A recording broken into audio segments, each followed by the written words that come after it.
Hello, my name is Matthew Pfeiffer. Thank you for joining Toxic to Triumph. I have on a very special guest today. I have on B. Jackson. She is a life coach who helps specialize people on dealing with a mother wound, people who may be dealing with a narcissistic or a toxic mother. And this is a very hot topic because a lot of people feel differently about talking about narcissistic women in particular, but narcissistic mothers. But when we talk about childhood wounds, it doesn't just come from a father; it can also come from a narcissistic mother as well. And when people come to me about a narcissistic romantic relationship, quite often we always end back up with a childhood wound, and oftentimes it can come from a narcissistic mother. So, B, thank you very much for joining us. If you want to take some time out and introduce yourself, tell us a little bit about yourself and how things are going out there in California. Thank you so much, Matt. I really appreciate the invitation. And you got that perfectly. That's what I do. I call myself the mother wound mentor because there's a lot of hurting people out here. So I am an author, I'm a speaker. I am a coach to women who have difficult or narcissistic relationship with their mothers. And what I do is I help them to reframe their experiences and to write new narratives as wiser women. So the objective is to be wiser women than our mothers were and to reframe the experiences so that we can move beyond those experiences and to benefit, right? Um, I believe in healing through individuation and sovereignty because I feel like a lot of us are so attached to our mothers' personalities and their desires, their wants, that it keeps us handicapped in a sense. And in order for us to truly heal, we have to see ourselves as individuals apart from them.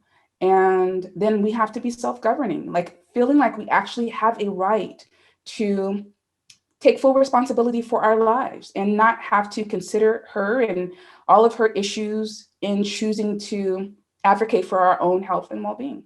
So in a nutshell, that's what I do. And it's pretty nice out here in California. The weather's pretty good. And so, As yeah, they it's say, pretty good. it's never raining in Southern California, right? As they always say, right? Exactly. So Exactly. It's always a shorts weather. yeah.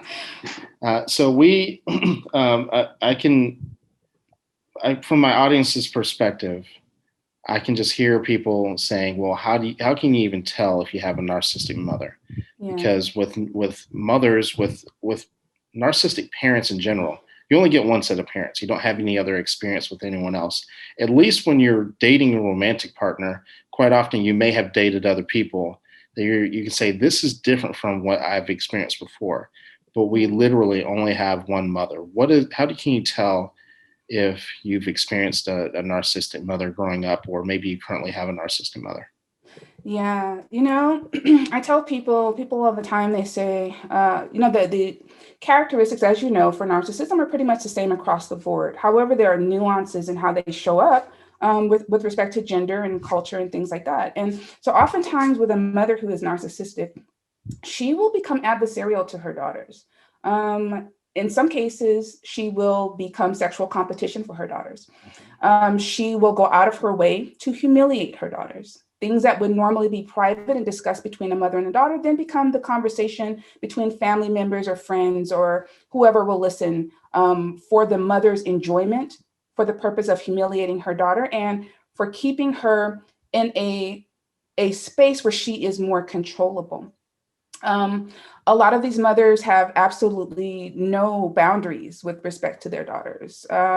Certain conversations that should be just for, like, if you were a child, just between adults or for an adult, she has no problem including you in on those conversations or initiating you in conversations that you're not mature enough yet, or even that's even appropriate for you to even have with your mother.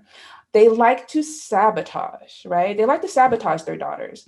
So and one of the things that happened to me, for example, is my mother liked to she liked to put me in a lot of pageants and contests and things like that. But what she would always do just before it was time to take a photo or it was time to do an interview is she would say something upsetting to me, or she so that so that my mental state was not as sharp as it should have been. Right. Or just before we took pictures, she would say something ugly to me, and so I couldn't smile, and then I would get blamed for the fact that she spent money and now the pictures are not useful. Mhm. Or she might sometimes set you up to date someone or be in relationship with someone that she knows is not good for you, is make perhaps you're an adult, that person is an adult, but you're a teen. She has no problem with encouraging you to be with an adult or to be with an abusive person or somebody that she knows is going to create havoc for your life down the road, because she herself, that's what she has going on in her life. So she wants you to emulate that. So there's lots of different ways that this can show up for the daughter of a narc. It's not really cookie cutter. It's just more like things that are unnatural, inappropriate, and you can sense them. Even when you don't have the vocabulary to express it, something inside lets you know that something is not right. Even so much as just even how they say your name. I saw a video once of a kid that said, I think someone had asked the kid, how do you know when someone loves you? And he says, you know they love you by how they say your name. Yeah. Well, daughters of narcissist moms, our names are never spoken with kindness and with love. The vibration is always with contempt and disdain. And quite honestly, it's one of the reasons why everybody that knows me by B. It's because when I heard my name spoken, it was spoken like it was spoken with nails in it, right? And so, so there's lots of telltale signs that our mother is like a narcissist. The competition thing is huge, even to the point where I've heard of narcissistic mothers flirting with their daughters' husbands and boyfriends, saying things, you just like you talked about before, just being completely inappropriate, being completely sexualized towards them, even putting them down and devaluing and body shaming. People who struggle with a narcissistic parent, narcissistic mother, will have a lot of body dysmorphia issues because of narcissistic mothers. So we, it can have a major impact. And I've also seen people that will marry or get highly involved in a relationship very young, not realizing that they're doing this subconsciously because they're trying to escape this mother and trying to find, another way out. And they just don't allow for you to grow up whatsoever. They don't. And they fight you when they see you doing that, right? And they punish you for taking any type of adult role, up to the point of, starting arguments with you, starting fights with you, or taking things that you say out of context for the purpose of alienating you, and then sharing that information with other people in the family, so that they too can then also punish you for stepping out of the place of a child, right? 30, Absolutely. 40, 50 years old, it doesn't matter. She is the adult and you are still the child that is to comply. Right. And a lot of that leads to triangulation between you and your siblings, you and your cousins, where especially if you're the scapegoated child, the rest of the family will have the permission to treat you like dirt too, right? To just, to mistreat you the same way that the narcissistic mother might treat you as well. Yeah. So interesting that you say that, Matt. I was just talking with my daughter the other day about just different events that went on. And at that time, I didn't know that that's what it is, an indication of narcissistic behavior. Right. But my son, his cousin invited him to a birthday party or something at the cousin's house. And so I took him to the cousin's house. And when I get there, I realized, they're having a family get together. I'm just not invited. And so I go inside and to be cordial and say hello to everyone. But when I walk into the room, everyone's head is down. And I'm like, oh, okay. And an aunt comes out of nowhere and she says, she hugs me and she goes, B, I think something's going on with you. Something's really going on with you. And I'm like, yeah, you guys are good. What's going on with me, right? So everyone has got the message that I am an outsider on the inside. And it was obvious that everyone had had a conversation, but I had not been a part of it. So these awkward things like that, right? Where the family is treating you, how they treat you, which in concert with the mother, but it's not just because it was a one-time incident. It's because what we don't understand as daughters is that this seeding has been taking place for months or years. So it's not hard for them to believe whatever story was told to them so that they can ostracize you and alienate you. And this becomes the form of the devaluation. And when we talk about gaslighting, I mean, so you and I, it sounds like we're on the same boat when it comes to going no contact or low contact with a narcissist. And this is one of the main reasons why I tell people you got to get out, because you don't really truly understand the big picture of the seeds of doubt that they're placing in literally the world around you. Yeah. So you walking into that room, if you don't understand what narcissism is, if you don't understand what you're actually dealing with, you walk into that room, you think that there's something wrong with me. This is the reason why a lot of people have this struggle coming out of narcissistic abuse, not realizing that the narcissist set this up long before you even got to that party, and Yeah. was going around placing seeds of doubt in people, and then you walk in unaware of what's happening. The abuse with narcissists, in particular with narcissistic mothers, I mean, with all narcissists, really, it's not just the stuff that you see. A lot of it is the stuff that you don't see Yeah. that you may not even be aware of until you actually get out and until you start to take ownership of your life, so to speak. Yeah. What I find, well, looking back, what I have found is that there was so many things, Matt, that I saw and that I experienced that I didn't, obviously I didn't recognize it as being this type of malignancy. But Hmm. now on this side of things, looking back, you can't deny it, right? Right. Hmm. And we talk about like just going back to the whole sexual competition thing, there was a Hmm. time when I was about 18 years old and I had begun dating this guy, Yeah. invited him to the house, and we were sitting in the living room. And then my mother comes down the stairs and she has, I don't know if you have heard the term wife beater. Have you heard the term wife beater? Yeah. The Yeah. little, yeah. Hmm. So she has on a wife beater. She has on no bra and Hmm. it's completely see through. And Yeah. I'm thinking, oh my God, does she not realize Right. what happened? Maybe she, what was she, maybe she's tired from work. I made up all Right. of these excuses in my head about why that would happen. Hmm. And somehow, I don't know who took the picture, but somebody actually took the picture. So there was evidence that that actually happened. Right. So when it was brought to her attention, she ripped it up. She got rid of the evidence. Hmm. But looking back in hindsight, I know that that was one of many Right. different, episodes in which there was this weird sexual unwanted Hmm. thing going on between, my mother and I. And so, yeah, you really don't realize. You really think it's you. You make excuses, and you have to lie to yourself in order to help her to keep the facade going Yeah. on. Like you lie to yourself to help her to continually gaslight you about what you just saw or experienced. Because if you don't, right, there's Yeah. consequences to be paid. Because what she put you through and what narcissistic mothers do, they put you into a double bind. Yeah. Guess what? You either put up with the abuse, or if you did speak up that time, it immediately would have flipped to gaslighting. Like, how dare you talk to your mother that way? I Yeah. can't believe that you would ever think that I would want an 18-year-old boy, and all of a sudden, but internally, you know what this is. You know what she's doing because you've Yeah. experienced it your entire life. And you Exactly. just know, and just based on even just behavior, like you're not stupid, even though they might try to make you feel like it, or they might try to convince you that you are.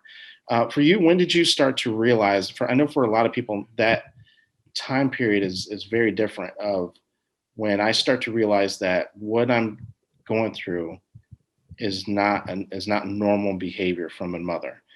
That's, Mm. I think, for a lot of people that's tough to realize, and it's a tough place to come to, realizing that my mom isn't just a strict mom like what people say she is, but there's something else going on. What was that like for you to begin with? Um, Honestly, for me, it was much later than it was for a lot of people. Hmm. I deluded myself for decades. But it wasn't until my late 30s Hmm. that I realized that there was a problem, like that there was a real problem, and it wasn't your typical problem. Mothers and daughters have issues every Right. now and then, you have disagreements, but this was more than that. Right. And that was actually the first time that I had to make the decision to just go no contact with her, because I realized that if I continue this, just going to constantly be on this hamster wheel, which at that particular point, it was quite predictable, Right. right? Just like any other toxic relationship, you have your good times, your love bombing, then you have your discarding, then you have your hoovering. It was just this pattern. And I also knew that she would do sometimes what I call play the trump card, which is to seed um, seed discord between my siblings and I. Hmm. And that last time she put the nail in the coffin Hmm. with my siblings. And that's when I went no contact with her. And I also ended up having to go no contact with my siblings as well because of that. right? And it's like they won't play those cards. They're very careful, like they're like poker players. Yep. Right? So they play the ones that they can to kind of keep you in line, but when they really want to set a message, they'll play that trump card that really will oust you and make sure that you have no support and you have no connections. Right. And yeah, and that was in my late 30s, beginning of my early 40s, that I realized that, and I had to take a stand, and that stand was extreme. Family members did not support it. Right. Siblings, even though they knew what was going on, with my mother, they have their own reasons for wanting to play into that. I don't blame them. I get it. I understand. Everybody's swimming and fighting for their lives, right? And so it just meant that I had to walk it alone. But it was in my late 30s. Yeah, I always compare this to, I tell people that narcissism, in particular, like if you're dealing with a covert narcissist, but it really is the same process of people who are in a cult society, cult system. And so when we bring that same mindset and that same mentality to a family, right? When you break away, even though they know that that's the right thing to do, just like someone who is broken away from the cult, the rest of the members are going to ostracize and look at the one that broke free as the problem, not the person who is creating the problem, even if they know it internally, because what everyone that's a part of that system is trying to do is survive. And when we bring that same process over to a family, your siblings anyone's siblings who are going through this, they're choosing that this is the best route for my own survival, even if I do see what is going on. And this whole triangulation thing is real, because the narcissists, all of them, they want to make sure that they keep people on their side, because there's power in numbers. And if they can keep people manipulated and under that fog, then anyone who breaks away, now you're the threat, not me, right? There's a problem with you, not me. No one else sees it. No one else, everyone else loves me. It's obviously you. This becomes kind of a part of that gaslighting. You mentioned we were off the air. We were talking about programming. How does the narcissistic mother program her children into this, into following along with, complying with her orders, complying with her bad behavior, so to speak? Yeah. Well, for me personally, when I look back, and we're kids, you just want to please your mother, right? Right. Every kid wants to please their mother. They want that love. They want that validation. And I think that it's just, they play on our natural inclination to desire that and to want that. They already have plans for us based on what they've observed. Like we were talking before we started this meeting about how, we run from ourselves, we run from our gifts and our talents as a result of that. But our parents, our mother in particular, has already observed those things. Right. She knows it. And so she takes extreme measures to make sure that you don't rise up. But your natural inclination, at least it was for me, was to still try to get that approval and to still keep working for it. And you get it intermittently. It's never going to be anything that's consistent. It's going to be just enough to keep you trying for the next time. Right. My little brother, who's now deceased, he once saw me trying so hard. We had just moved into this house, and I was wanting to please my mother, and my mother was a clean freak, has always been a clean freak. And so I'm down there scrubbing the floor. I'm like Celie from The Color Purple. I could use a mop, but no, I've got a brush, right? And so my brother comes in, and he didn't have to say much. He just put his hand on top of my hand, and he said, "B, stop it." Mm-hmm. And there was just silence between us, because he knew and I knew what I was trying to do, right? And the silence between us said, "You're never going to, just stop it. Just stop it." But they know. And so they will keep us on that wheel with the intermittent validation or the intermittent, something special that you get to do with her. And then it's pulled back. It's almost like your program's similar to like Pavlov's dogs. Yeah. You know what I mean? It is. And so it keeps you on that wheel when you don't know what it is. And the desire between mother and child is so strong. And they know that. It's almost like, I told one of my mentees before, it's kind of like, I don't know if you remember that movie with Michael Clark Duncan, and I think it was called The Green Mile. Oh, I remember that well. Yeah, he's laying there with the two little girls. He has one in his arms and one in the other. And he says, he killed them. He killed them with their love. He killed them with their love. He killed them with their love for each other. Mm-hmm. And our mothers play these mental games, these psychological games with us for their own benefit by using our love against us. Yep. Right. And our desire for validation and our desire to be close and our desire to know them better and to come in closer. And so for me, the desire for acceptance, their acceptance, and the desire for their approval, and desire for them to say things like "I'm proud of you," desire for them to validate us, right? There, because that's what parents and that's what adults are supposed to be doing. They're supposed to be raising a child. We're not there. Children are not there to satisfy their parents, right? Our parents, the big people are supposed to take care of the little people, as Heather Thompson always says, right? Yes. That, but when you're growing up in a narcissistic home, quite often you're made to feel the opposite, that I'm here to serve and please this person, this narcissistic person, and you don't know any better. You don't have any other experiences to be able to justify or to do any different. You really don't. And I found, and most of us find, that no matter how good you do that job, whatever the job is, it's never going to be enough, right? You get an A, but you could have gotten an A+, right? I've written several books and graduated from a hell of a lot of things and still heard my mother say, "Oh, my kids will never be doctors." I mean, it's always that the goal is constantly being moved, right? Until you just decide to take yourself off of it and set your own goals. So, yeah. And when you were breaking away, because you mentioned that you're in no contact, we know how it impacted you with the family and what their response was. What was that response like with society, whether you talked to them about it, or was there a pressure from society, just knowing how society thinks of mothers? How did that impact your decision, if at all? It actually didn't impact my decision. And I think the reason why, Matt, is like, I guess you become so used to rejection, right?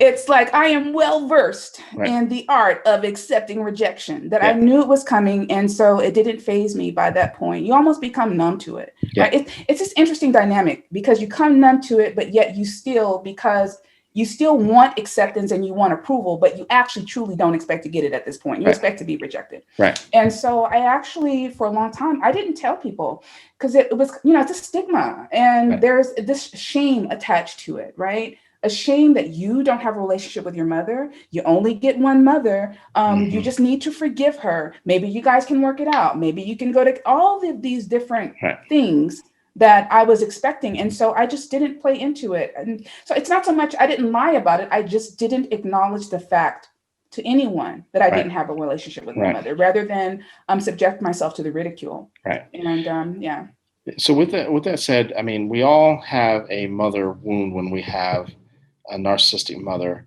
Yeah. How does one heal from that mother wound that you call it? How do we begin to, once you've identified it, how do you begin to address it? Yeah, there's lots of different ways, Matt, from my perspective, lots of different ways. So, for example, when I first initially went into therapy, I thought I was going into therapy for something else. But because I was highly active in my therapy, I ended up discovering myself that this is actually related to my mother. And then I began to study further, and I would begin to implement what I studied. And so my suggestion to everyone is that whoever you partner with as a team, because you're going to need a team, this idea of doing it yourself, it's just, it's a fool's errand. You're going to need some support. So either you're getting support with a therapist. If it's appropriate, you can get support from a mentor or coach, but you have to be active in that process, because nobody is coming to save you. And it really bothers me. It's like, it's a passion. I speak out vehemently against this idea that therapists, mentors, and coaches, they are saviors. Nobody is coming to save you. You are going to be the hero in your own story. We are sidekicks. We are guides that help you to reach the goal that you have set. And based on what you're telling us, then we present these resources to you. We present this knowledge to you. But at some particular point, I'm going to stand back and watch you walk off into the sunset and plant your flag on a place called victory. But it's going to be because of you. So get on a team, choose your teammates, and be empowered to choose them, hire and fire at will. There's no point in wasting time with a therapist or a coach that you know is not able to help you, does not have the background, can't relate, can only just give you book information, but has no real practical things, you know, she can't truly understand, he or she can't understand. So be active in your healing and understand that there's no one modality. That you should be using several things, I feel. And so for me, I use therapy. I use mindfulness. I use journaling. I use what I call biohacking. I don't know if that's the actual term, but basically auto-suggestion for my mind to help to reprogram my mind. Yeah. There are many different modalities, but we have to be open to them, and we have to feel that we are truly sovereign creatures. Like a lot of times, the reason why therapy doesn't work for people is because they sit back as if the therapist is then now solving their problems, and they're not active, right? Yep, I agree. I tell people all the time that you have to put in work. You can't just, you know, a lot of times people will just sit there and they'll, you know, obviously I deal with mostly romantic partners, but I deal with narcissistic parents as well. But people will, when they're ready to start dating again, they'll say things like, well, I've been single for 2 years. I've been single for 3 years. Yeah, but what did you do? You know, did you not put in any work? Because that's just like having, you know, saying that your car broke down. You decided not to put in any work in it, and you decided to start it back up 2 years later. Well, the issues are still there. Yeah. Right? Maybe even worse because the car's just been sitting there at this point. Right? Tires are rotted. Yeah. Now you have other issues. Yeah. Yeah, the same. I tell people that I talk to all the time as well. They say, oh, well, I'm just going to move away from my mother. I said, well, when you move away, there you are. Right. Do you not understand that you have been programmed for 20, 30, 40 years? It doesn't just go away just because you move away. It's going to show up in your relationship choices. It's going to show up with the jobs that you choose or don't. It's going to show up with a narcissistic boss. Right? It's going to show up by you passing down your fleas to your children when you have them, because you don't realize that that's what it is. Or you think that your behavior is normal and acceptable, and that the problem with people accepting you or wanting to interact with you or build friendships with you is because of them, when actually it's you, right? It's you and your personality issues, because our mothers damage our personality. So there's lots of work to be done in personal development and becoming self-aware. Like, that's the problem. We have been so far removed from ourselves. We are not self-aware. The foundation of self-love, self-confidence is completely shattered. And we have to do the work, the work to repair it. But it's a commitment. And people think that it's a place that you arrive to. And when I say, no, understand, you're not going to arrive. What you're going to do is you're going to embark upon a journey of self-mastery, right? So even after you have figured out, like for me, just saying, okay, I'm no contact with my mother. I went through the grief process. I hollered, I screamed, I negotiated. I went through all of the things that we go through as if someone died. But now then I'm still having to deal with all of the issues that resulted from that, incling PTSD, right? Which comes out of nowhere. It's like, what the hell is this? I'm supposed to be free now, right? But I liken it to like someone who has been in war. And while you're in war, you have to be on. You have to be, you know, looking, making sure that, you know, there's nothing coming from the left, nothing coming from the right. That you have to be full on in that experience just to survive. And then once you come out of that, now your brain is like, whew, okay, now we can start dealing with some stuff. Absolutely. You know? B, I appreciate you coming on. I feel like we could talk literally for hours on hours. So I'm definitely gonna have to have you back. But I am interested in hearing your closing thoughts, and let everyone know where they can find you. And we'll have to continue this conversation another time. I agree. It's been a pleasure.